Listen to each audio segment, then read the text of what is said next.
The fourth morning, Etta Barrett did not bar the door. She lay in her narrow rope bed with her heart hammering so hard she could feel it in her throat, listening to the pre-dawn silence of the Colorado high country settle around her like a held breath. Outside, the temperature had dropped below freezing again, and the pine boughs were heavy with the kind of wet snow that broke branches and buried trails. She had been awake since 2 in the morning, listening to the wind slide down off the peaks, and somewhere in that sleepless darkness between one candle guttering out and the cold gray light beginning to press through the oilskin window covering, she had made a decision that terrified her more than anything she had faced since arriving at this claim alone. She had reached out from under her wool blankets, placed her bare feet on the packed earth floor, crossed the 7 steps to the door, and lifted the heavy iron bar from its brackets. Then she had gone back to bed and stared at the ceiling, because she knew he would come. He always came before dawn, before she woke, before she could see his face and make some desperate, reckless mistake in the gray light of morning. For 21 days he had materialized out of the dark mountain forest above her claim like something half-dream, half-truth, and stacked cords of split pine beside her door with the precision of a man who understood exactly how cold it got up here and exactly how much a woman alone needed to survive it. He never knocked. He never called out. He never left a note. Just the wood, always the same, cut clean, stacked tight, enough for 2 days burning every single morning. And she had never once spoken to him. She had seen him on the 14th morning.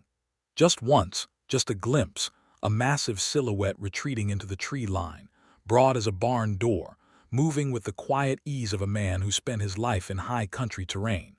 She had stood in her doorway clutching her rifle with both hands, and she had felt something crack open in her chest that she had been trying to seal shut for the better part of 2 years. Something that felt like hope. Something that felt like the worst possible danger. Because Etta Barrett had learned at great cost what happened when you let a man in. She had buried that lesson out in the red dirt of Kansas, beside what remained of her first claim, beside the grave she had dug herself with her own 2 hands, and she had carried the weight of it all the way up into these Colorado mountains in the summer of 1879, with nothing but a mule, a land patent, a Remington rifle, and the absolute conviction that she was done being anyone's liability. But here was the 4th morning and the door was unlocked and her heart was going like a flushed quail from a thicket. She heard the snow crunch under boot weight, heavy, measured steps, coming around from the tree line toward the side of the cabin where she stacked the wood. The sound stopped. Then there was the particular quiet rhythm she had come to know without realizing it, the soft percussion of split logs being placed one against the other in careful order. He worked without noise. No grunting, no cursing, no unnecessary sound, just the work. Then the footsteps started back toward the trees, and Etta Barrett sat up in bed, set her jaw, and said clearly to the 4 walls of her 1-room cabin, "You can come in if you want." The footsteps stopped. The silence that followed was the longest silence she had ever lived inside. Then the latch lifted, and the door swung open on its leather hinges, and the cold morning air came rushing in ahead of Walter Ramsey like a herald announcing something that could not be taken back. She had been 17 when she first came west from Missouri with her family, who had staked a claim in eastern Kansas along the Solomon River in the year 1874. The land was flat and merciless and gorgeous, and her father Marcus Barrett had believed in it with the fervor of a convert. Her mother, Constance, had made curtains from flour sacking and called it home. Etta had grown up knowing how to shoot before she knew long division, how to read clouds for rain, how to doctor a horse and calculate bushels per acre, and stand a night watch with a rifle across her knees. She had been 20 when she married Thomas Greer. Thomas Greer had been handsome the way a painted fence post is handsome fine to look at from a distance, hollow when you got close. He came to the Barrett claim with fine boots and smooth hands, and a story about land he had bought in the next county that never quite materialized. And Etta, who was young and lonely and had read more dime novels than was wise, had believed him with a completeness that embarrassed her now. Her father had not approved. Her mother had not approved. Etta had married him anyway in the spring of 1876, moved to his so-called claim, and spent the following year watching the man she had married transform before her eyes from a charming dreamer into something meaner and more desperate. Thomas Greer gambled. Thomas Greer drank. Thomas Greer had debts in 3 counties that he had neglected to mention, and when those debts came calling, Etta Barrett Greer found herself standing in the middle of a burned cabin with nothing but the clothes she had on, and a rifle she had grabbed on instinct as she ran. Thomas had not survived the men who came to collect what he owed. Etta had. She had walked back to her parents' claim in the November dark, 17 miles, and arrived bleeding from a cut above her eye where a burning beam had grazed her. Her mother had wept. Her father had said nothing, just held her arms and looked at her face for a long time, and then gone inside and put the coffee on. She had stayed through the winter. In the spring of 1877, her father had sat her down and told her, without dramatics, that the claim was failing and that they were going back to Missouri, and that she was welcome to come. Etta had said no, because somewhere in that long, dark November walk, something had simplified inside her. All the romance and longing and soft dreaming had burned away with Thomas Greer's cabin, and what remained was something hard and clean and very determined. She was 21 years old, she was a widow, she was broke, and she had approximately nothing to lose. She had spent a year and a half working in Salina, Kansas, cleaning, cooking, taking in mending, saving every cent she did not spend on food. She had read every newspaper she could find, every land notice, every territorial bulletin. She had written letters to the Federal Land Office and received, in return, dense packages of official language that she decoded with the same focus she had once applied to Thomas Greer's charm. In the spring of 1878, she had filed for a placer mining claim in the Colorado Territory under the mining law of 1872, staked 60 acres in a narrow mountain canyon east of Gunnison, along a creek that a half-dozen men before her had panned fruitlessly and abandoned.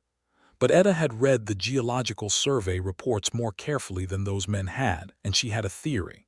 She had been right, not spectacularly right. The gold was not a bonanza. It was not the stuff of newspaper headline or sudden fortunes. It was a steady, quiet, reliable small-scale placer deposit along a deep bend in the creek, and with disciplined work and careful saving, it produced enough color every week to pay for supplies and slowly build something real. By the fall of 1878, she had a proper cabin, 1-room, chinked log construction, good iron stove, solid door with a bar, and enough in reserve to see her through winter without panic. She had a mule named Samuel she trusted completely, and a kitchen garden that had produced more than she expected, and she had not spoken to another human being in 4 weeks, and she found, to her own faint surprise, that this did not bother her as much as it perhaps should have. She was not happy exactly, but she was safe. She was her own.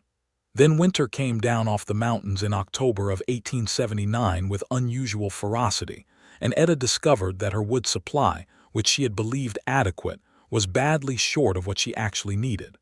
The cold arrived 3 weeks ahead of any sensible schedule, driving temperatures down to levels that frosted the inside of the window covering and made the creek run sluggish and dark.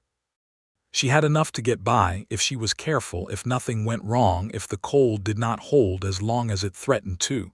She was managing. She was always managing. And then on the morning of October 14, 1879, she had opened her door to let Samuel into his lean-to and found a cord of fresh split pine stacked neatly beside the cabin wall. She had stood very still, staring at it. She had looked up at the tree line above the claim, where the dark shapes of spruce and aspen began, and seen nothing. No smoke, no movement, no tracks she could read clearly in the hard frozen ground. She had gone back inside, loaded the Remington, and spent the next 2 hours watching from the window. Nothing came. Nothing moved. The wood sat where it had been placed, clean and dry and absolutely real. She had burned it. Of course she had burned it.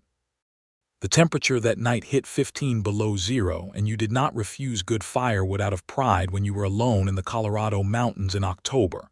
But she had slept with the rifle across her blankets. The next morning, more wood. Same amount. Same neat stack. Same absolute absence of visible explanation. On the third morning, Etta had done something she rarely permitted herself. She had sat at her table with her coffee and allowed herself to feel frightened. Not the practical, useful kind of fear that made you load your rifle and check your food supply. The other kind. The kind that lived in the chest and tightened with every noise and reminded you that you were very small and very alone, and that not all men who left things at your door were doing so out of kindness. She had made a list of everyone who knew about this claim and might have reason to approach it. The list was short. There was the clerk at the land office in Gunnison, who had recorded her patent and appeared to consider her mildly interesting as a novelty, but had no apparent hidden motive beyond bureaucratic curiosity. There was Jed Watkins, who ran the supply store in the small settlement of Coldwater Creek 12 miles down the valley, who was 70 years old and barely mobile, and whose interest in her was purely commercial. There were the 4 men who had abandoned the claim before her, all of whom had moved on to other territories or towns, and had no reason to return to a claim they had already written off. And then there was the mountain. Because people who lived at this altitude, at this remoteness, at this particular remove from the settled world, they were not numerous, but they were real. Trappers, hunters. Men who had chosen the high country for reasons of their own, who lived by their own codes and rarely interfaced with anyone below the tree line. Men who knew this terrain the way she knew her claim, every trail, every rock face, every water source, every place where deadfall collected, and where the wood was best for burning. On the 7th morning, she had found a note wedged into the top of the wood stack. It was written on the back of what appeared to be a piece of brown wrapping paper, in large, careful letters that suggested a man who did not write often but was trying hard to be legible. It said, "I mean you no harm. W.R." She had read it 4 times. Then she had taken it inside, put it on the table, and stared at it for an hour. W.R. no last name. No explanation. No request for anything in return, no suggestion that there was a debt being created, no indication of hidden motive beyond those 4 words and those 2 initials. Just the flat, declarative statement of a man who understood that a woman alone in the mountains had every reason in the world to be afraid of an unknown presence at her door, and who had apparently decided that the correct response to that situation was to say so plainly. She had done something then that she had not done in a very long time. She had laughed. It had come out of her sudden and genuine, and surprised her so much she had pressed both hands over her mouth, as if she could catch it before it escaped completely, but it was too late. It rang around the small cabin, slightly hysterical at the edges, and then subsided, and she was left sitting at her table with wet eyes and the absolute conviction that she was in serious trouble. She had written back on the other side of the paper. She had written, "Who are you?" She had tucked it back into the same spot in the woodpile, and by the following morning it was gone and replaced by a fresh note. It said, "Walter Ramsey, I run trap lines in the North Fork drainage. I have been here 4 years.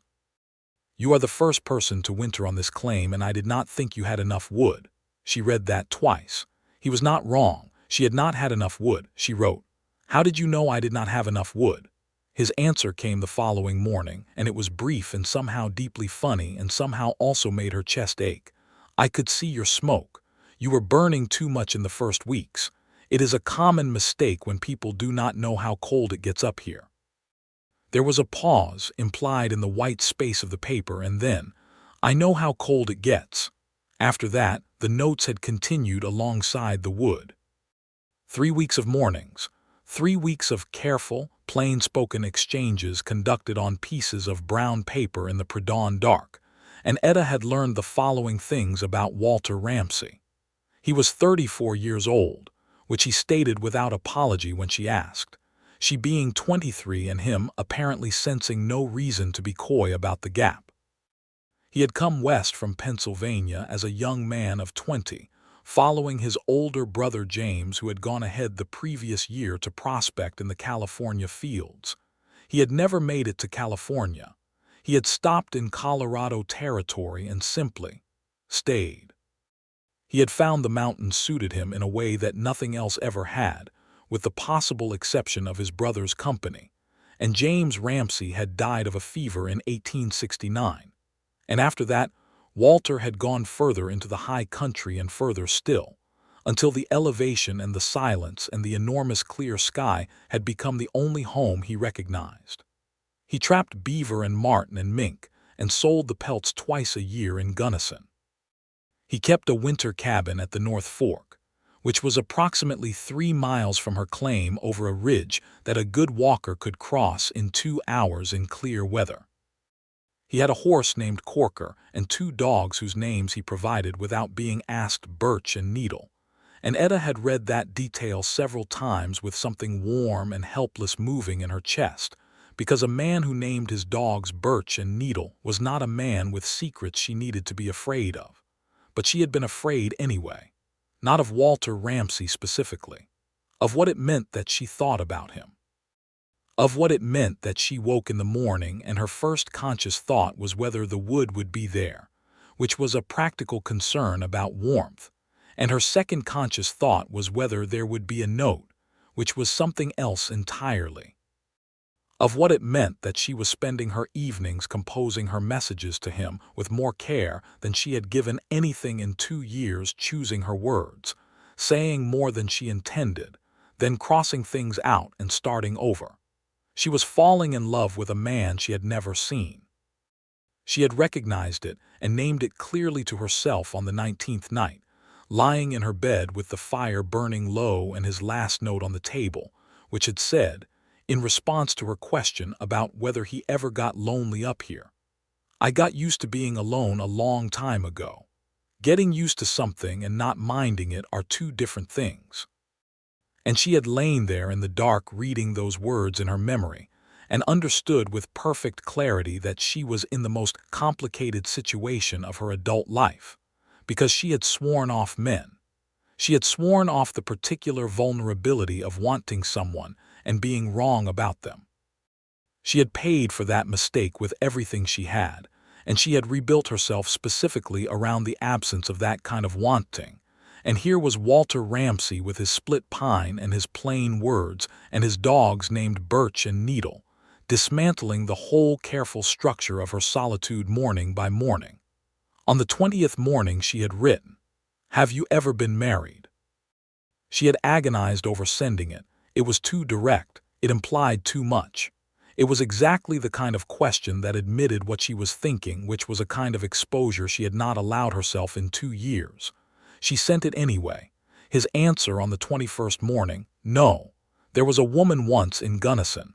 I was 25. She chose another man. I think she was right too." And then, below that, in slightly larger letters, as if he had made the decision to say it and then needed to see it big enough to mean it. "I have thought about knocking on your door every morning for 3 weeks. I have not done it because I did not want to frighten you. But I would like to meet you, Etta Barrett, if you are willing." She had read that note standing in her open doorway, still in her nightgown with a blanket around her shoulders, and the cold had been coming off the mountain in long, slow waves, and her cheeks had been burning with it, and she had stood there for a very long time, reading it over and over. And then she had gone back inside, and she had lain on her bed, and she had made the decision that was going to either save her or destroy her, and she had gotten up in the dark hours of the 22nd morning and lifted the bar from the door. So here he was. Walter Ramsey stood in the open doorway of her cabin with the thin gray light of a Colorado mountain dawn coming up behind him, and Etta Barrett sat up in her bed and looked at him for the first time. He was enormous. That was the first thing. Not fat, lean, actually, under the bulk of his heavy canvas coat, but tall and broad-shouldered in a way that made the doorframe seem correctly proportioned for him, as if everything else in the world had been built at the wrong scale, and only this opening was right. He had dark hair, thick and somewhat overgrown, and a beard that was full but trimmed, and dark eyes that were looking at her with an expression she could not quite name, something between wariness and a relief so profound it had to have been held back a long time to build up that kind of pressure. He was also, she realized with a small shock, beautiful. Not in the way Thomas Greer had been beautiful, which had been a surface thing, a trick of symmetry. This was different. This was a face that had been shaped by years of weather and hard living and genuine feeling, and there was a kind of particular gravity to it that made her understand immediately and without surprise why he had spent 4 years alone in the mountains without anyone making him leave. He was the kind of man the world didn't quite know what to do with. "Walter Ramsay," she said. Her voice came out steadier than she expected. "Etta Barrett," he said. His voice was low and rough in the way of a man who went long periods without speaking. She realized they were both just looking at each other, and she also realized she was in her nightgown and her hair was loose, and she had no idea what to do with her hands, and somehow all of that was almost funny and definitely terrifying, and she chose not to think about it and said instead, "The coffee will be hot in 10 minutes if you want to come in." He hesitated. She saw it clearly, the same hesitation she had been living inside for 3 weeks, the same careful reckoning of a person who had learned to be cautious with the things that mattered. Then he stepped inside, pulled the door shut behind him against the cold, and removed his hat. She got out of bed, wrapped her blanket more securely, and put the coffee pot on. The first hour was awkward in a way that felt almost holy, like the specific awkwardness of something that has been waited for so long that the reality of it is shocking in its ordinariness. He sat at her table. She moved around the stove. They had been talking for 3 weeks, and suddenly they had to find new words for the same thoughts, because the words now had to travel across a physical space instead of a night and a piece of brown paper, and everything felt more exposed and more real. But it turned out that Walter Ramsay was the same in person as he was on paper, plain-spoken, careful, honest with a bluntness that was never unkind. He watched her with steady dark eyes and did not pretend he hadn't been watching, and she in turn said what she meant and did not apologize for it. And by the second cup of coffee, something had settled between them that felt less like beginning and more like recognition. "Your claim is producing," he said, not a question. He had seen her sluice set up on his daily approach, she understood. Steadily, she said, not enough to retire, enough to live on. That's more than most. I know, she looked at him. You have been here 4 years and you never filed a mining claim. He shook his head. I'm not a mining man. The pelts are enough. He turned his coffee cup in both hands, and she noticed his hands very large, scarred in the particular way of a man who worked with traps and knives and cold, but careful in the way they held things. I have no use for more than I need. That sounds like something a man says when he has thought hard about what he needs, she said. He looked up at her and something moved in his face. It is. She asked him about the North Fork, and he described it with the particular precision of a man who loved a place and had been waiting for someone to ask. And she listened with her chin in her hand and the fire crackling and the world outside white and silent. And she thought, this is the thing I was not going to let happen, and it is happening, and I do not know if I am terrified or relieved that I cannot stop it. He left 2 hours later, when the sun had come fully up and the day's work was pressing. He stood in the doorway again and looked at her with that same barely contained expression, and she thought he was going to say something important, but instead he said, "I'll be back tomorrow morning." "I know," she said. He almost smiled.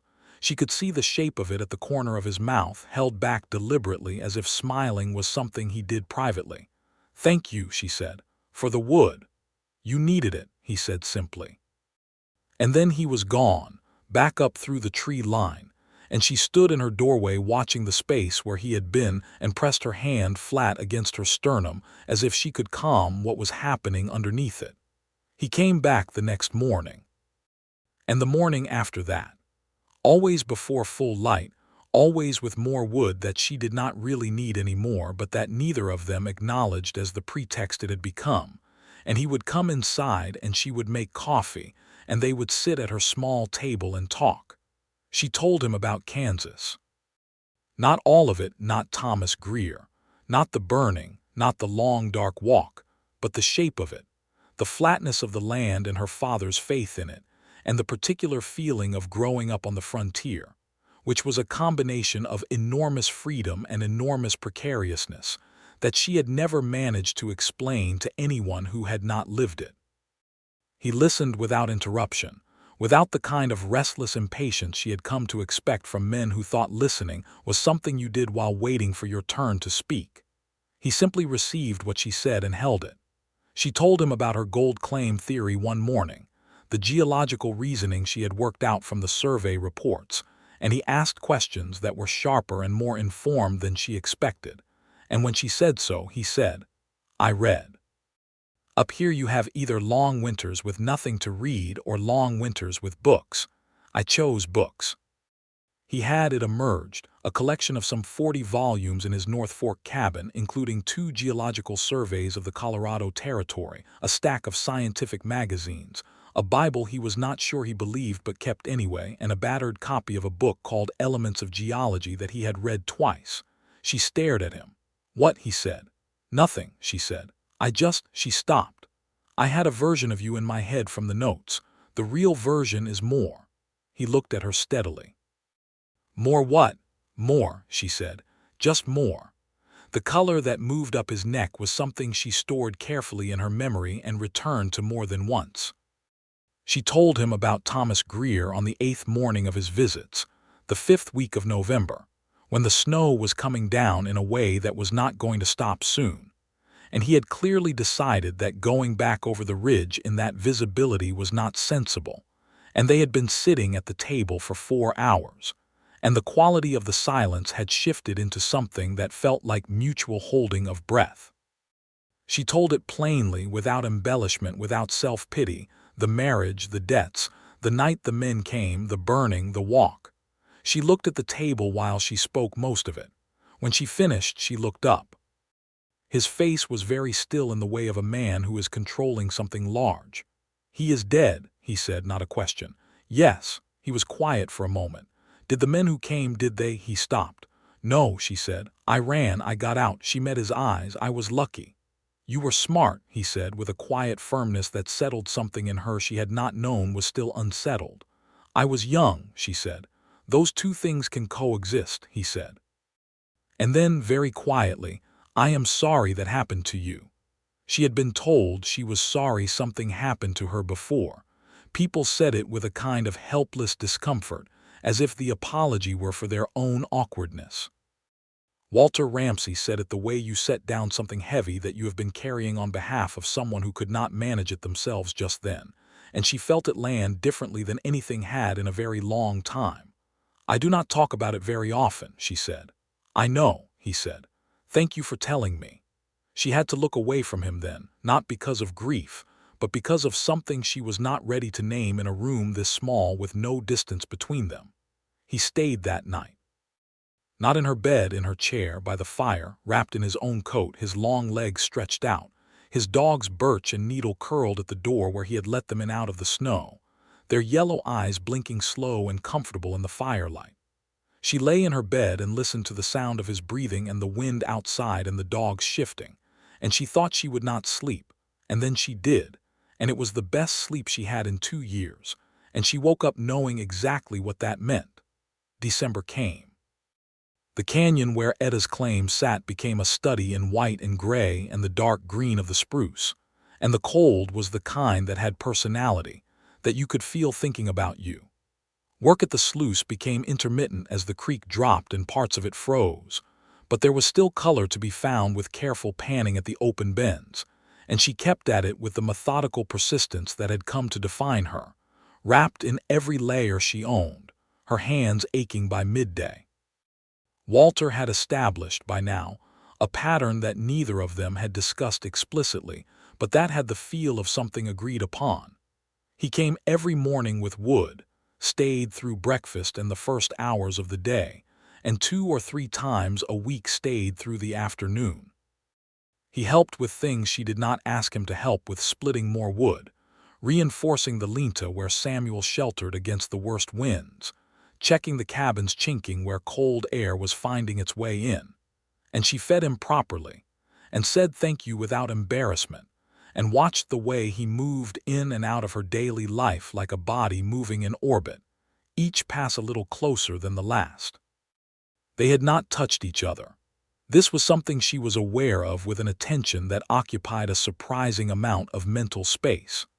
There was the morning he had leaned past her to take the coffee pot from the hook, and his arm had crossed in front of her at close range, and the heat of him had been palpable through 3 inches of winter air, and they had both gone very still for a moment before he stepped back.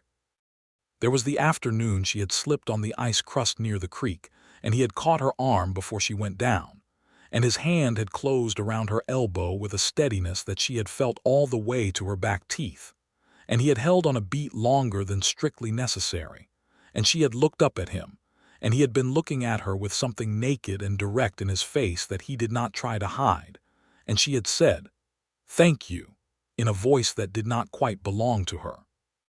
She had told herself she was not ready. She had told herself she needed to be sure.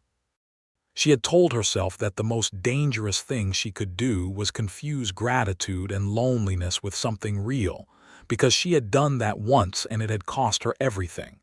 But the thing was, she was not confused. That was the hardest thing. She was not confused at all. She knew exactly what she felt, which was a comprehensive, terrifying, specific love for this man who brought her wood in the dark, and named his dogs after trees, and read geology books in a mountain cabin, and listened to her the way most people listen to the weather, with their whole body turned toward it. She was not confused. She was afraid. She told him this on a Monday evening in the second week of December, when they were sitting by the fire, and he had been reading aloud to her from one of his books. He had brought them down one at a time, slowly populating her single shelf, and there had been a long, easy silence, and she had looked at the side of his face in the firelight and understood that she had used up all her reasons for delay. "I am not confused about what I feel for you," she said. He looked up from the book slowly, as if moving too fast might break something. "But I am afraid," she said. "I want you to know that. I am afraid in a way I cannot always manage, and it is not about you specifically. It is about what I learned about myself, about what I am capable of getting wrong." He set the book down. He looked at her with those dark, steady eyes. "What do you want me to say?" he asked, not in a dismissive way, but in the way of a man who genuinely wanted to know, who understood that the wrong reassurance was worse than none. "Nothing reassuring," she said. "I don't want to be talked into feeling safe. I want to feel safe." He nodded slowly. "Then we wait," he said. "There is no part of me that is going anywhere." "I know that," she said. "That is also one of the things I am afraid of." He looked at her for a long moment with something in his face that was almost amusement, and also something deeper and older than amusement. "You are the most honest person I have ever met," he said, "including myself." "That is either a compliment or an accusation," she said. "Both," he said. And then, very carefully, with the deliberateness of a man who understood the weight of the gesture, he reached across the small distance between them and placed his hand over hers on the arm of her chair. Just that. His hand over hers, still, warm, not asking for anything beyond the contact itself. She looked at their hands. She turned hers over slowly and let her fingers close around his. They sat like that for an hour, reading by the fire, and neither of them spoke about it. And it was the most intimate thing that had happened to Etta Barrett since she was 20 years old, and it remade something in her that she had not realized needed remaking. Christmas came to the canyon with 3 feet of new snow, and a silence so profound it had texture. Etta had not expected to mark the day. She was not given to ceremony, and the isolation made the calendar a somewhat theoretical construct. But Walter arrived that morning with the wood, and also with a piece of salt pork wrapped in cloth and a tin of molasses, and a small paper parcel that he set on her table without comment. Inside the parcel was a book, Personal Memoirs of Ulysses S. Grant, which she had mentioned once, weeks ago, in passing, saying she had tried to find a copy in Gunnison and failed. She looked at the book and then at him. "Merry Christmas, Etta," he said, in a tone that suggested he was aware the gesture was significant and had decided to commit to it anyway. She stood there holding it. "Walter," she said, and stopped. "I know," he said. "You couldn't have known I would. I have had that book for 3 months," he said. "I found it in Gunnison in September. I did not know you then. I just thought it was a book a person ought to have." He paused. "And then I met you. And I thought it was a book you ought to have." She sat down. "You went to Gunnison in September." "I did. That was before the wood." "Yes." She looked at the book in her hands. "Why did you start leaving the wood, Walter? Truly, you could have knocked. You could have introduced yourself." He was quiet for a moment. "Because I could see from the ridge that you were alone, and that you were managing, and that you had a way of carrying yourself that said you had been managing alone for a long time, and you were not looking for anyone to change that." He met her eyes. "I did not want to be another man arriving at a woman's door demanding something. Even if what I was demanding was just your time." She felt something go very quiet inside her, and the wood was different. "The wood was just wood," he said. "It did not ask anything of you. You could ignore it, or burn it, or tell me to stop.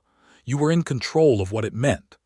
She was looking at him with an expression she could not have named, but which felt like the particular expression of someone watching the thing they were afraid of turn out to be something else entirely.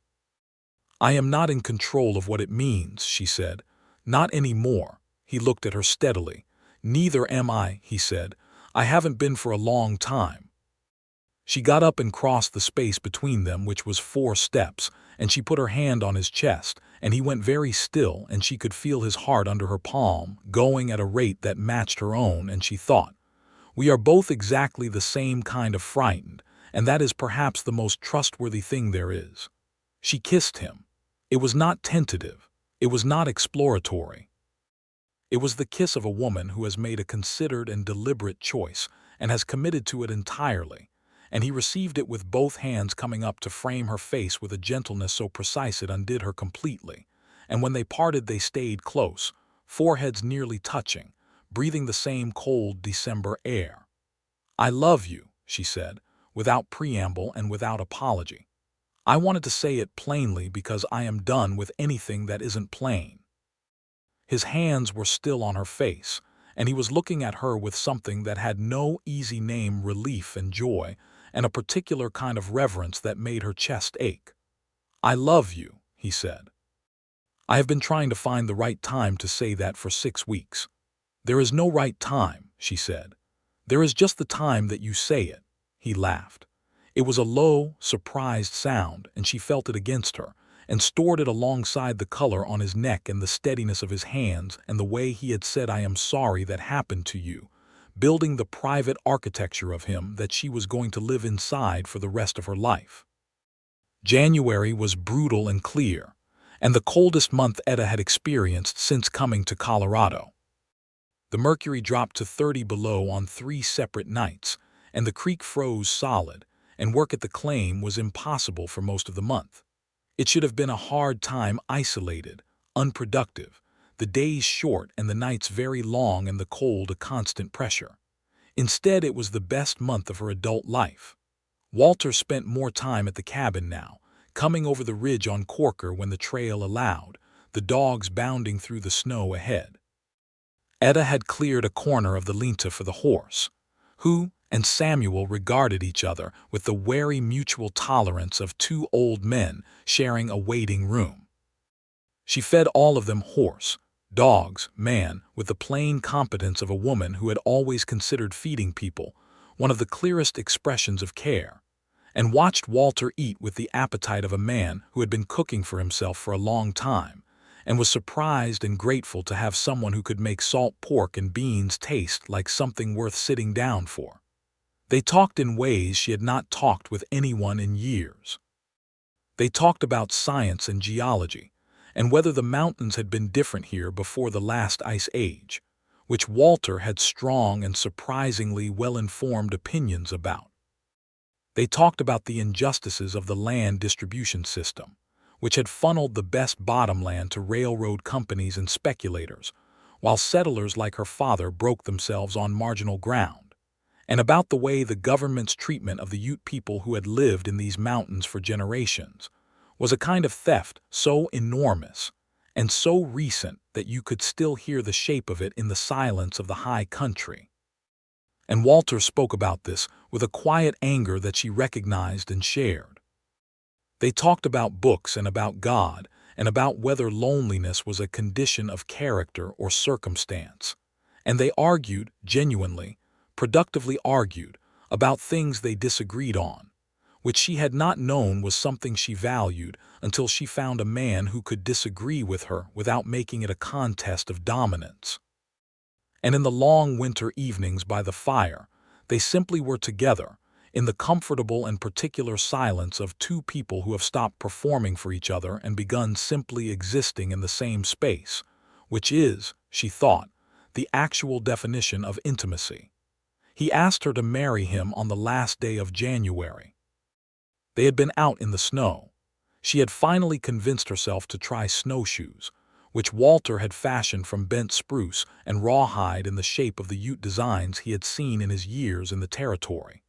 And she had been spectacularly uncoordinated for the first 20 minutes, and then had found the rhythm and gone on ahead of him, laughing at the unexpected freedom of moving across deep snow without sinking. And he had caught up with her on the open bench above the claim where the view opened up to the full range of peaks to the west, great white walls of stone, catching the late afternoon light in shades of pink and gold. And she had stopped and just stood there with her face turned up to it, the cold, clean air on her cheeks. He had come up beside her. She had been aware of him stopping, aware of the quality of his stillness, which was different from his usual stillness, more concentrated, more held. She had turned to look at him. He was looking at her, not at the view. His hat was off, held in both hands, and the late light was in his dark hair, and his face was the face of a man who has decided to be completely without armor for the first time in a very long time. "Etta Barrett," he said, "will you marry me?" She had thought about what she would feel if he asked her this. She had anticipated a hesitation, a negotiation with her own past, a careful weighing of what marriage had meant before against what it might mean now. She had expected to need time. She did not need time. "Yes," she said, "but I keep my name." He blinked. Something between laughter and something deeper crossed his face. "You keep your name," he said. "Barrett," she said. "I chose this land under that name, and I filed this claim under that name, and it is who I am." "Etta Ramsey Barrett," he said. "Or Etta Barrett Ramsey," she said. "I will decide." He put his hat back on, very deliberately, and then he stepped forward and she stepped forward, and when they came together in the cold air with the mountains blazing behind them, it was like two things finding the shape they had always been made to occupy.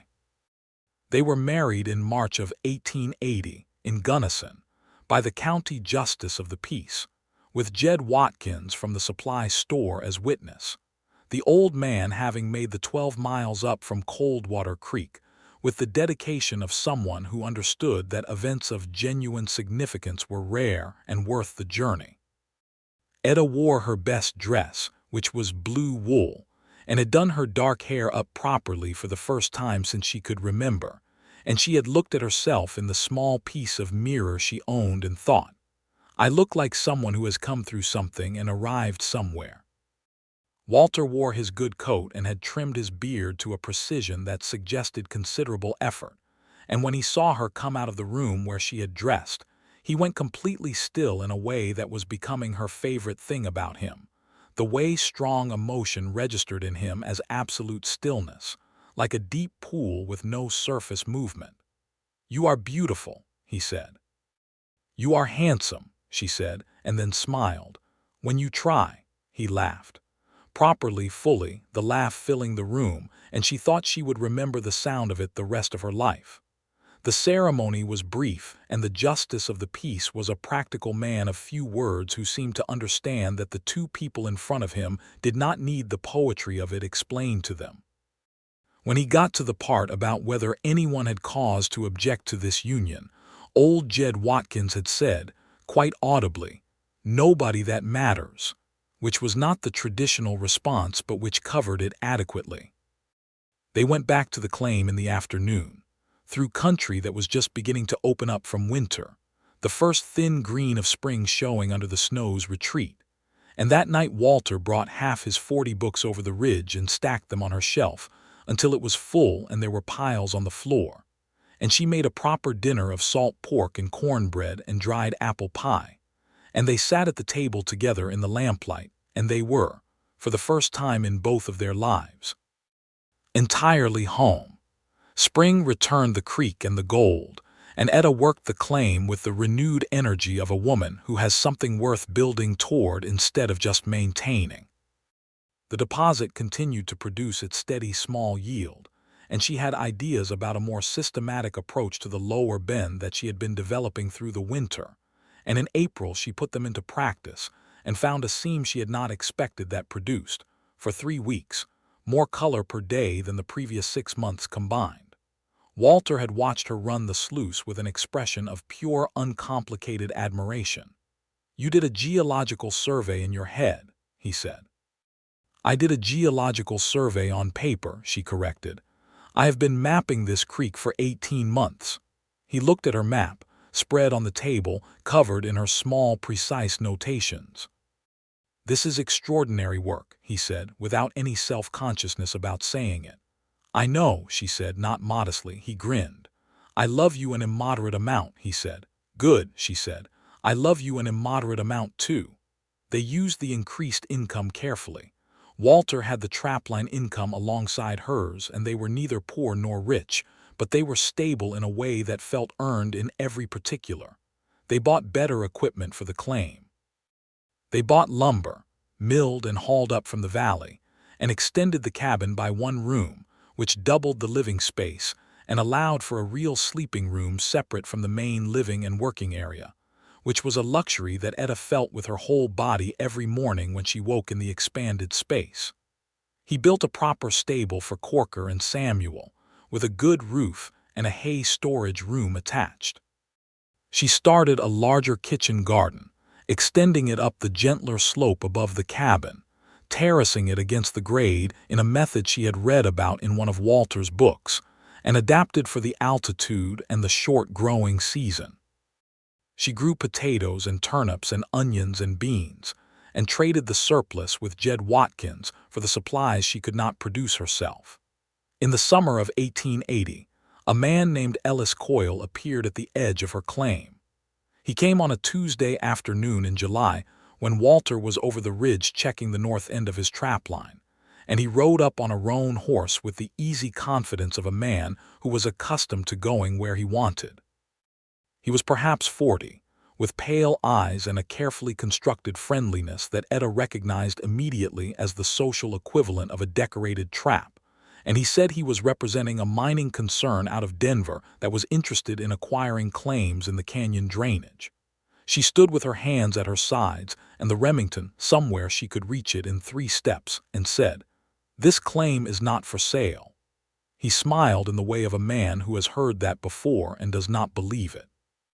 "Everything is for sale at the right price," he said. "Not this," she said. "I am the patent holder under the mining law of 1872, and the claim is productive, and I intend to work it. You can tell your Denver concern that." "Mrs." he started. "Miss Barrett," she said, which was not technically accurate but which she had decided in the first 10 seconds of this conversation was the appropriate answer to the question he was implying, because she knew instinctively that a husband would make her position more fragile with a man like this, not stronger. Her claim was hers. Her right to it did not require Walter Ramsey. Coyle looked at her for a moment with something shifting in his pale eyes that was not quite reassessment but was close to it. "The Denver concern will be making further inquiries in this drainage," he said, "if you change your mind." "I won't," she said. He rode away, and she watched him go until the canyon bend took him, and then she went inside and sat down and breathed for a moment, because she was not going to pretend to herself that a man like that, backed by a company's legal and financial resources, was a threat that could be dismissed by a single refusal. She told Walter that evening. She laid it out plainly who Coyle was, what he had said, her response, her assessment of the risk. Walter listened with the focused attention he gave everything that mattered, and when she finished he said, "You want to know what I know about mining companies buying up claims in this territory?" "I do," she said. "They use legal pressure first," he said. "Challenges to the patent filing, disputes about claim boundaries, water rights. If that does not work, they apply economic pressure, they buy the supply chain. If Coyle gets to Watkins and Watkins stops selling to you, you are 12 miles from the next supply point. Jed Watkins would not. Jed Watkins is 70 years old with a bad hip," Walter said, not unkindly. "He will not be in that store forever." She sat with that. "So we need the patent to be airtight." "Your patent is already filed," he said, "but we should have an attorney in Gunnison review it, and we should make sure our water rights are registered separately." "I did not register the water rights separately," she said slowly. "No," he said, "most people do not. It is a separate filing under the 1866 Mining Act, and it is frequently overlooked." She looked at him. "How do you know this?" "I read," he said simply. She got up and kissed him on the cheek hard and then said, "We are going to Gunnison next week." They went to Gunnison and retained an attorney named Foster Cady, who was young and sharp and took genuine professional interest in Etta's situation when she laid it out, and who reviewed her patent in one afternoon and identified 2 technical gaps in the original filing that could have been exploited by a determined legal challenge. He also drew up a proper water rights registration for the creek water she used in her sluice operation. This cost money, a significant portion of the spring's enhanced earnings, but they paid it without hesitation, and when they rode back up to the claim 2 days later, Etta felt a layer of anxiety lift from her shoulders that she had been carrying since Coyle's pale eyes had swept across her land. Ellis Coyle came back in September with 2 other men, and a letter from a Denver attorney claiming a prior unregistered claim on the same drainage. Foster Cady handled the response with the efficiency of a man who took this kind of thing personally on principle, and within 6 weeks the competing claim had been dismissed, and Coyle's Denver concern had moved its attention elsewhere in the territory. Etta had stood on her claim in the September light with Walter beside her and felt something settle into place with the permanence of stone. "They will not come back," Walter said. "No," she agreed. "There are easier targets." He looked at her with that look, the one that was both admiring and something much more than admiring. "You are a formidable woman, Etta Barrett." "I am a woman who prepared," she said. "There is a difference." "Not from where I am standing," he said. She laughed, and it came out of her clean and easy, the way laughter did now, without the old surprised quality as if she had forgotten she was allowed. In November of 1880, she told him she was pregnant. She told him in the morning, over coffee, plainly, looking at him across the table.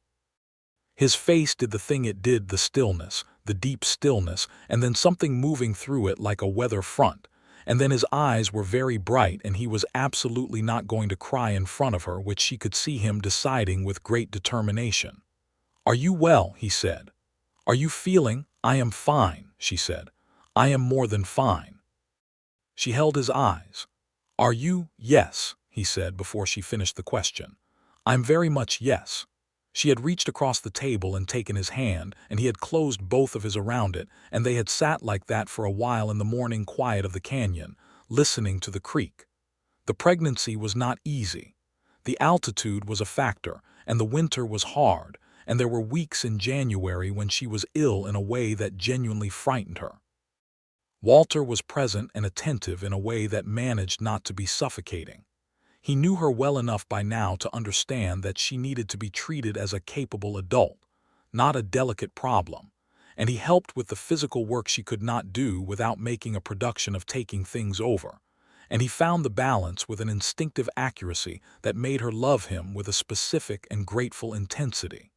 She hired a woman in the spring, Margaret Solis, who lived in Coldwater Creek with her husband and 3 children, and had served as midwife for most of the births in that settlement for 15 years.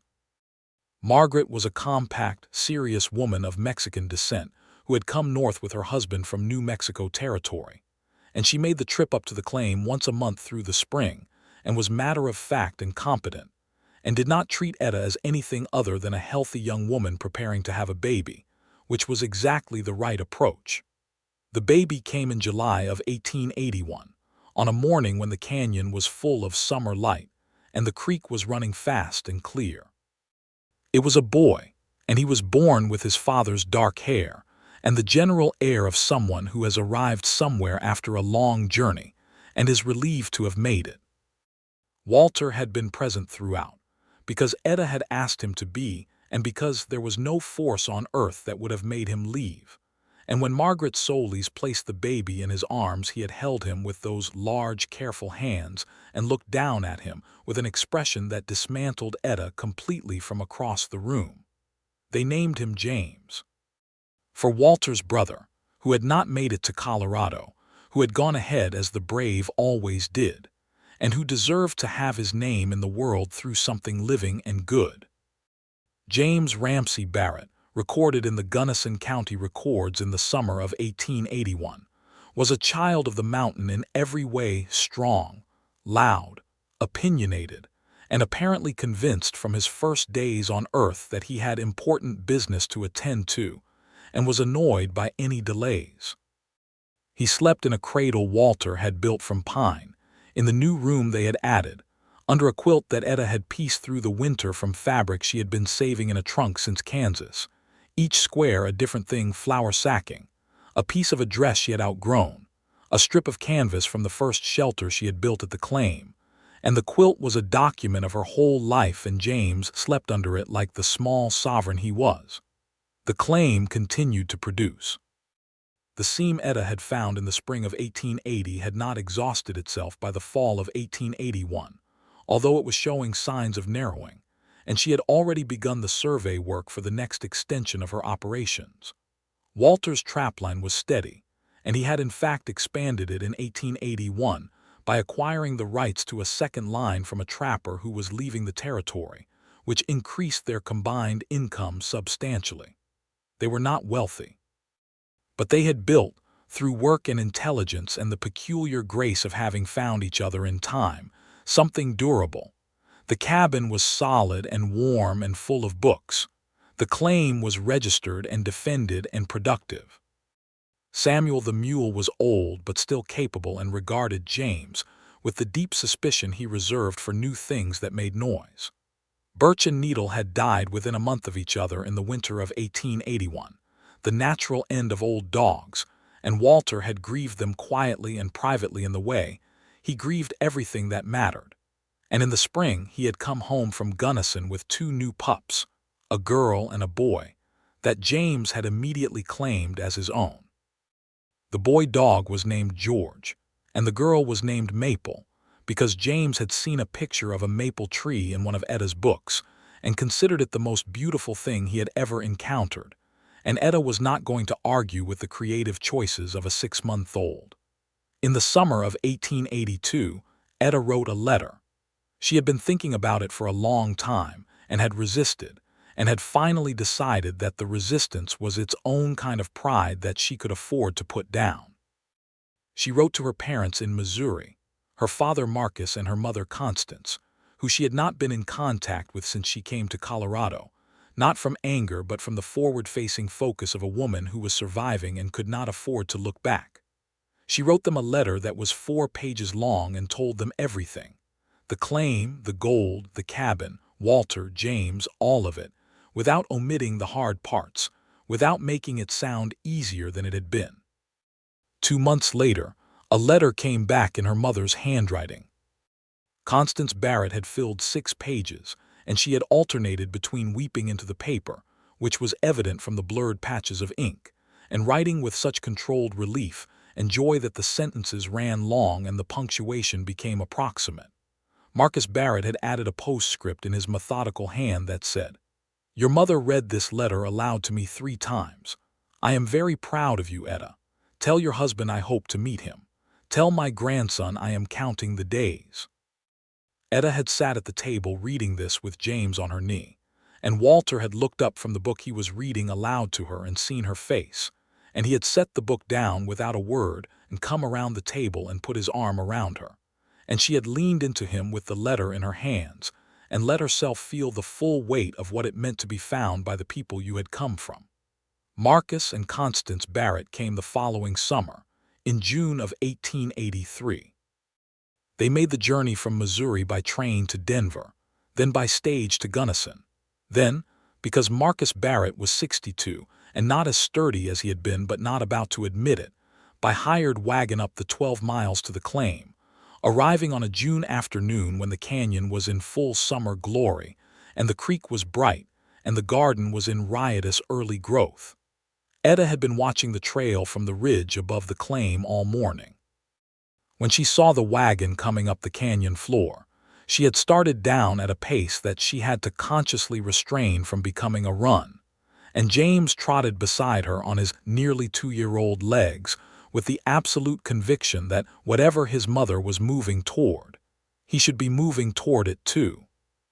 Her father had gotten down from the wagon while it was still rolling to a stop, and for a moment they had just looked at each other across the 10 feet of mountain meadow between them, and she had seen that he was older, truly older, which she had not fully prepared for, and he had looked at her and seen whatever he saw, and they had covered the 10 feet in the same instant, and he had held her like she was 5 years old again, which she did not mind at all. And she had felt her mother's arms come around them both from the other side, and James had surveyed this development from a safe distance with one finger in his mouth, and the expression of someone assessing a new situation before committing to an opinion. Marcus Barrett shook Walter Ramsey's hand for a very long time. He was quiet during it, which was his way, and then he said, "She came out here alone." "She did," Walter said. "She did not need to be saved," Marcus said. "No," Walter agreed. "She did not." Marcus looked at him steadily. "You understand that?" "With my whole chest," Walter said. Marcus Barrett had nodded once, with the particular economy of a man who does not require many words to complete a transaction of this kind. Then he had looked around at the cabin and the claim and the garden and the lean-to, and he had said quietly to no one in particular and to the mountains and to his daughter and to the 30 years of his own life that had led here, "You built something real." "We did," Etta said. Her parents stayed 2 weeks. Her mother reorganized the kitchen garden in a way that Etta had to admit was more efficient, and which she would have been annoyed about in someone she trusted less. And her father and Walter spent long hours talking in the way of men who have recognized each other across a generation gap. And James followed his grandfather everywhere with the devotion of a child who had found a new dedicated audience for his extremely strong opinions about dogs and creek water and the color of rocks. On the last morning, Marcus had pulled Etta aside while her mother was playing with James in the yard and said, "I made mistakes with you." "Papa," she started. "I did not stop and listen to you clearly enough," he said. "When you were young, I had a way I thought things should go and I held to it, and I was not as flexible as a father ought to be." She looked at him for a moment. "You came back for me," she said, "after Thomas." "You walked back yourself," he said. 17 miles in the dark with a cut on your face." He looked at her. "I should have listened better so that you did not have to walk those 17 miles. "It is possible," she said slowly, "that I would have walked them anyway, that I needed to walk them." He considered that. "Maybe," he said, "but I would have preferred to not wonder about it for 6 years." She hugged him properly and felt him hold on and said into his shoulder, "I am happy, Papa." "I can see that," he said. "It looks like the real kind." "It is the real kind," she said. "The real kind." She turned that over in her mind after her parents had gone back down the trail, watching the wagon disappear around the canyon's lower bend, standing in the bright June light with Walter beside her and James on his hip. The real kind was not the kind that arrived fully formed and asked nothing of you. The real kind was the kind built from 21 mornings of firewood in the dark, and 3 weeks of notes on brown paper, and a door unbarred at 4 in the morning with a hammering heart, and from the accumulation of 10,000 small true things, the steadiness of a man who meant what he said, the absolute specific knowledge of being loved by someone who had seen you plainly and chosen you anyway. In the fall of 1883, the primary seam of her placer deposit reached its natural end. This was not a surprise. She had been monitoring the indicators for months, and she had prepared for it. She had saved carefully, reinvested wisely, and the claim had yielded over 4 years a total that she had been meticulous about tracking, enough to make the land purchase permanent and secure, enough to sustain the property through the transition to its next phase. She had been thinking about the next phase for a long time. She had been thinking about the timber. The canyon drainage held, above the placer claim, a stand of spruce and fir that had been growing undisturbed for at least a century. It was not old growth in the coastal sense, but it was substantial, dense, and of exceptional quality. Timber was in high demand throughout the Colorado Territory as the railroad lines expanded, and mining operations grew, and towns like Gunnison needed lumber at a rate the existing mills couldn't always supply. A small, careful, selective harvest operation on the upper drainage, one that took trees of a certain maturity and left the forest structure intact, which was how Walter's understanding of the land and her understanding of economics converged, could produce a sustainable income stream for decades. She had laid this out for Walter over 2 evenings in October, with hand-drawn charts and the same meticulous logic she had applied to the geological survey. He had listened, asked questions, good ones she had anticipated and ones she had not, and then said, "The watershed. We leave a buffer along every creek tributary," she said immediately, because she had spent 3 weeks on the watershed question. 40 feet minimum on all running water. The sluice is offline anyway. The creek goes back to itself. He had leaned back in his chair and looked at the ceiling for a moment. "You have been planning this for a year," he said. "Almost a year," she said. He looked at her. "You did not say anything." "I wanted to be sure before I said anything," she said. "I did not want to plan something that was not going to work." "Did you consider that I might have been useful in the planning?" She paused. "I considered it," she said. "I then decided that you would be most useful in the review." He was quiet for a moment, and she wondered if she had miscalculated, if there was something in the independent way she had approached this that was going to matter to him in a way she had not anticipated. Then he said, "What do you need from me for the review?" She had exhaled. "Your knowledge of the upper drainage and the timber stands distribution. Your relationship with the Ute paths across the ridge, which we need to make sure we do not interfere with." He nodded slowly. "There are 2 routes they still use, when they are allowed to use them." He said this with the same quiet anger he always brought to the subject of the systematic removal of the Ute people from their territory, a process that had intensified dramatically in 1880 following the Meeker incident and the forcible relocation of the White River Utes to a Utah reservation. Walter had known some of these people, had traded with them, learned from them, and watched the government's treatment of them with a fury he could not act on and refused to pretend wasn't there. "We do not touch those roots," Etta said. "No," he said, "we do not." They had filed the timber claim and the harvesting license in the spring of 1884. They hired 2 men from Coldwater Creek, brothers named Abel and Hector Mora, who knew the mountain and were reliable, and whose father Etta had met through Margaret Solis and vouched for completely. The operation was small and slow, and exactly what she had designed it to be, and it produced in its first year a net return that replaced the gold income substantially, and in its second year, with a second small crew added, it was making more than the gold had ever reliably produced. James was 3 years old and had discovered that trees could be climbed, which created a whole new set of daily negotiations. In the spring of 1885, Etta realized she was pregnant again. She told Walter the same way she had told him the first time over coffee in the morning, plainly.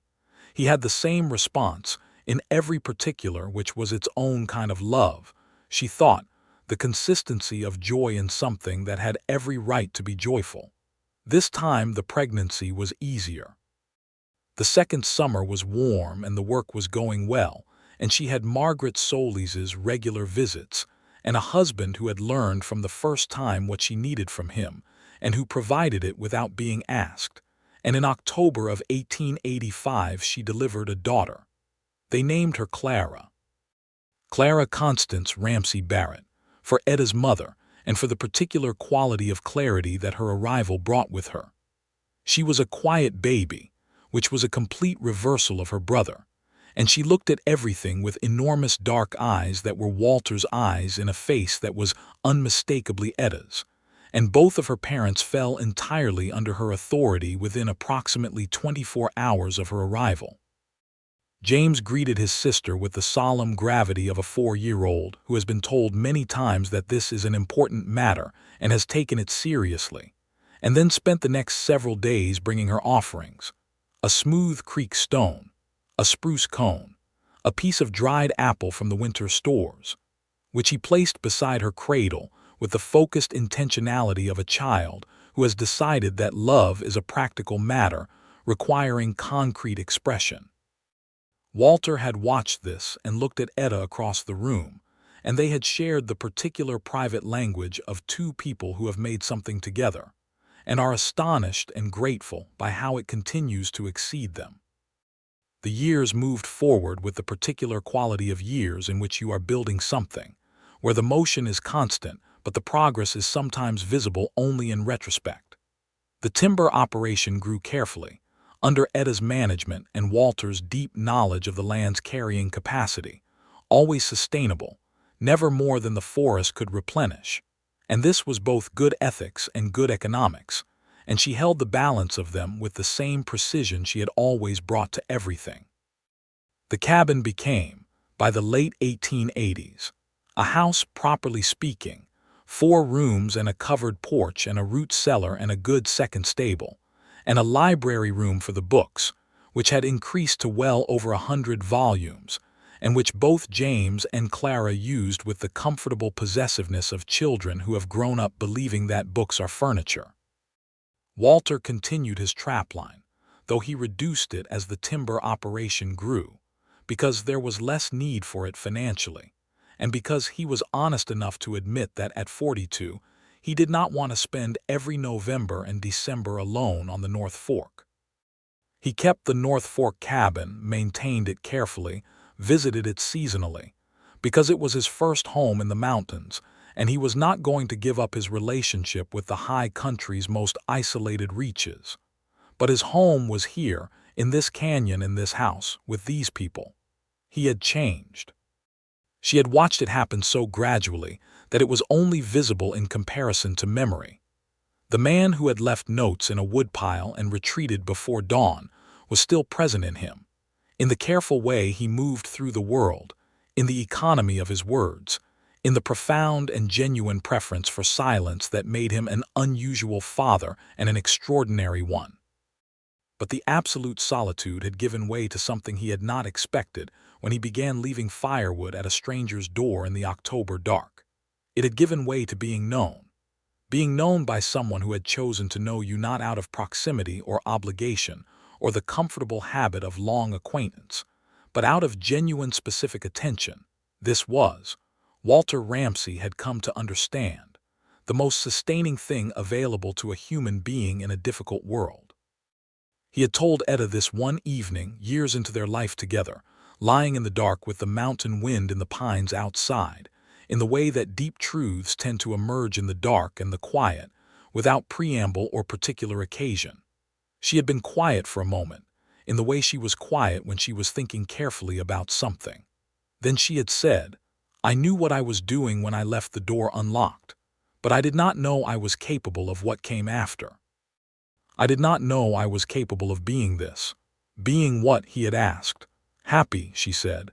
"Specifically, genuinely, sustainably happy. I thought that was something other people had." People who had not made the mistakes I made, who had not lost what I lost. He had turned toward her in the dark. You did not lose anything that mattered, he said. You lost what was not real, everything real you have built yourself. She had pressed her hand against his chest the way she had on Christmas morning in 1879, feeling his heartbeat under her palm. We built, she said. We built, he agreed. In the summer of 1888, Jed Watkins died peacefully in his store in Coldwater Creek at the age of 78, which he had predicted with characteristic precision, having told Etta the previous spring that he had been feeling like a man with about one more winter in him and was planning to make it a good one. His store was taken over by his nephew, a fair-dealing young man named Theodore Watkins, who knew his uncle had held Etta Barrett's credit and respect for a decade and intended to maintain the relationship. Foster Cady, the attorney in Gunnison, sent a letter that same year informing Etta that a second attempt by a different mining company to challenge the patent on the original placer claim had been filed and dismissed at the state level, and that in his professional opinion the claim was now sufficiently well established in the public record that further challenges were unlikely to succeed. She had read this letter and put it in the box where she kept important documents and felt a satisfaction that was not triumph but something quieter and more durable, the satisfaction of a thing completed, of a battle fought on proper terms and won honestly. James Barrett Ramsey, at age 7, had strong opinions about horses and was clearly going to be a horseman of the particular kind that comes from growing up in country where horses are not a hobby but a relationship, and Walter took him on the first real ride over the ridge to the North Fork cabin in the summer of 1888, the two of them gone for 3 days on Corker and a young mare they had acquired named Dust. And Etta had watched them ride up into the tree line and felt something she recognized as the feeling of a woman who has given the world exactly the kind of people it needed. Clara, at almost 3, had already dismantled and reassembled the latch mechanism of the root cellar door twice, and Etta was keeping a close and admiring eye on that particular quality of mind. The decade turned. The territory of Colorado had become a state in 1876, which meant the land law was stabilizing and the patent system was increasingly secure, and Etta's careful legal work in the early years now felt prophetic in a way she was quietly proud of.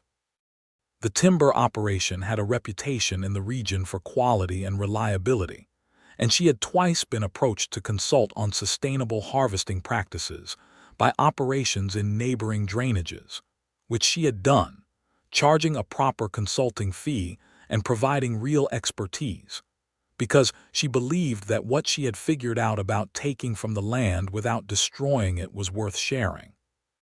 Walter was 50 in 1895, and Etta was 39, and they were still in the mountains, still in the canyon, still in the house that had grown from the one-room cabin she had built alone. The porch looked out on the same creek she had been reading for 20 years, the same peaks to the west, the same enormous sky that was so blue at altitude it looked almost false, like the sky in a painting by someone who had seen the real thing and could not quite believe their own memory. James was 14 and had grown into a young man who was quiet in his father's particular way and perceptive in his mother's particular way, a combination that was going to make him either a remarkable person or a very peculiar one, possibly both. Clara was 9 and had progressed from latches to pulleys, and there was strong evidence she was going to be an engineer, which made Etta profoundly pleased and made Walter beam with the uncontained pride of a man who had always believed that what a person was capable of had nothing to do with what box the world put them in. There were 2 more summers that brought hard things, a dry summer in 1893 when the creek ran low, and the timber operation had to slow, and money was tighter than it had been in years, and a hard winter in 1894 that took the old mule Samuel after 23 years of life, which grieved everyone in the house, even the young dogs who had never met him but apparently understood the weight of the occasion from the humans around them. But they came through these things as people who know how to come through things do, not without difficulty, but without being broken by it. On a morning in September of 1895, Etta got up before dawn. She did it sometimes still, this waking before light, the old habit of the solitary years when dawn was the reset point of every day, and the first light was the thing that confirmed you had made it through the night. She made coffee in the kitchen in the dark, by feel and memory, and she carried a cup out to the porch and sat in the chair that had been hers for 15 years and looked out at the canyon. The creek was running the particular low September note, a sound that was almost a voice, and the mountains to the west were dark cutouts against a sky just beginning to separate itself from night, the first line of distinction between black and dark blue, then the deep blue and the palest gray at the horizon's edge. The stars were enormous out here, still, even after all these years. She had never taken the stars for granted.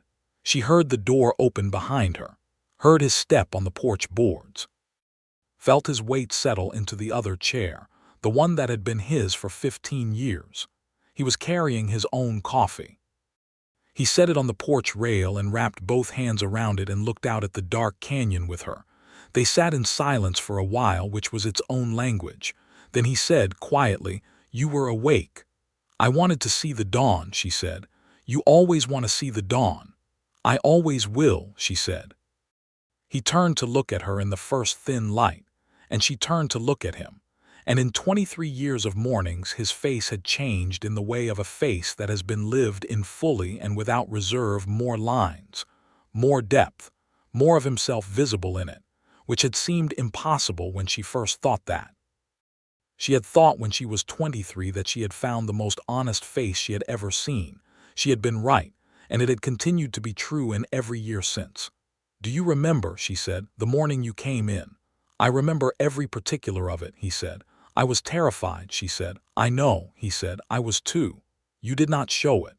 I had 16 steps from the woodpile to your door to compose myself," he said. "It was not enough time, but it was what I had." She laughed, warm and full. 16 steps. "I counted," he said. "Every single morning for 21 days I counted those steps. And on the 22nd morning the door was already open." "And on the 22nd morning the door was already open," he said, "and I stood outside it for a long moment and I thought, this is everything right here, and if I get it wrong I will never forgive myself." "You didn't get it wrong," she said. "You made it possible to not get it wrong," he said. "You told me the truth always, from the first note on. You gave me something true to work with." She leaned over and took his hand. He wrapped his fingers around hers, the same gesture from that first fire-lit evening, the same weight of it, the same warmth, and she thought, this is what the real kind feels like, this exact weight, this particular warmth, this man beside me in the first light of a September morning in the mountains that we have made our home. The sun broke over the eastern ridge, and the canyon filled with gold, true gold, the morning kind, the kind that cost nothing and could not be claimed and renewed itself endlessly without any help from human ingenuity or labor or love. And it lit the creek and the timber on the slopes above, and the peaks to the west, and the porch and their faces and their hands held together. And the mountains did what mountains had always done.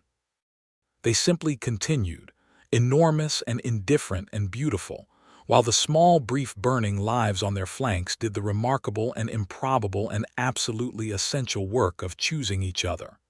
Inside, James was up. They could hear him in the kitchen, the particular sounds of a 14-year-old boy who is always hungry and never quiet about it, and Clara would be awake soon, following the sound and smell of food with the focused purpose that characterized everything she did. The dogs were stirring at the door. The horses in the stable would be wanting their morning. The creek was running, and the timber on the ridge was green, and the sky was enormous and blue. And there was work ahead and years ahead, and everything that a life built from nothing and filled with everything was made of.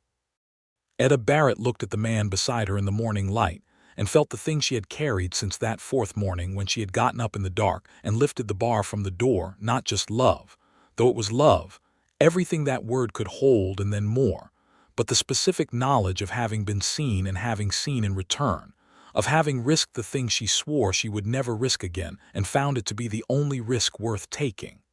"I love you," she said. "I love you," he said. "I have told you every day for 16 years and it has not become less true." "It gets more true," she said. "It gets more true," he agreed. The sun climbed. The canyon filled with light. Inside, James called for his father to come see something, and Clara's voice answered with her characteristic authority that she had already seen it, and it wasn't that interesting, but he should come anyway. And the dogs pushed through the door, and Walter Ramsay stood and pulled Etta up from her chair and held her for a moment in the morning light, her face against his chest, his chin on the top of her head, the two of them breathing the same mountain air. "Ready," he said. She pulled back and looked up at him, and in her face was everything. The girl who had walked 17 miles in the November dark. The woman who had filed a claim alone and defended it alone and built something out of sheer determined intelligence and refusal to accept less than what she had decided she deserved. The wife and mother and operator and reader and fighter and lover. All of it together, the full irreducible thing she was. "Always," she said. And they went inside, into the light and the noise and the life they had built from firewood and notes on brown paper, and a door left unlocked in the fourth morning dark, into all of it together. And the mountains continued behind them, patient and enormous and full of the deep silence that is not emptiness but is instead the particular quiet of a world that has, in this one small canyon, seen something very nearly miraculous. Two people finding each other in time, building something real and staying.